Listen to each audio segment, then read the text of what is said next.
મેલેડીમાં આજે વીજપરીથી સાવરકુંડલા રોડ ઉપર વીજપરીથી બહાર નીકળતા ઉગતા પોળની મેલેડીમાંનો આશ્રમ છે અને આજે મંગળવાર છે અને માતાજીના આજે તમે જોઈ શકો છો દીવડા અને આરતી જે થઈ રહી છે અને એની અંદર મા ભગવતી પ્રસન્નતા એવી છે કે જે આશ્રમની અંદર નાનો આશ્રમ છે પણ આપણે જોઈ શકીએ રામાપીરનું પણ નાનું એવું મંદિર છે જે ભક્તોજનો દર્શન કરી શકે અને મહાદેવ હર હર મહાદેવ જે મહાદેવ છે એના દર્શન કરવાથી આનંદ થાય છે. એવી રીતે આપણે આગળ જઈએ તો અહીંયા હનુમાનજી પણ છે અને કાળ ભૈરવ બાપા પણ છે જેના પણ દર્શન આપણે અહીંયા કરી શકીએ છીએ. એક આશ્રમ નાનો એવો છે પણ આપણે જોઈ શકીએ મા ચામુંડા માના ભક્તો હોય, મા ખોડિયાર માના, મેલેડી માના જે દર્શન અહીંયા કરવાથી બધું અહીંયા ભેગું થઈ જાય. જબરદસ્ત આ આશ્રમ છે, જોરદાર છે.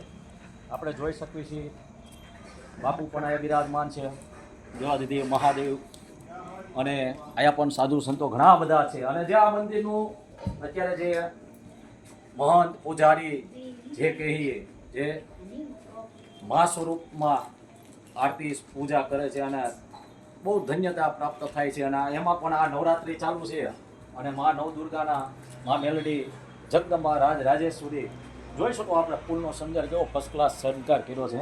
ઘણો બધો સમય કાઢવું, એટલું બધું પૂજા કરવી બહુ અઘરી છે આ સમયની અંદર, પણ એમાં પણ અહીંયા આવો તો અનુભવ થાય.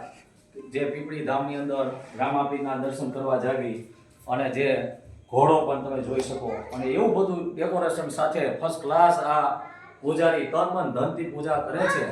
તો એવા આપણે પૂજારીની પણ મુલાકાત કરીએ કે જે કાંઈ પણ એને બે શબ્દ કહેવાનું મન થાય તો એને પણ સાંભળ્યું આપણે કે મા ભગવતીના સાનિધ્યમાં આપણે બધા આવ્યા છીએ. તો કંઈક આશ્રમ વિશે 2 મિનિટ કયો. બસ ભજન કરો, બીજી કોઈ વાત નહીં ભાઈ. ભજન સિવાય ઉધાર નથી કોઈનો.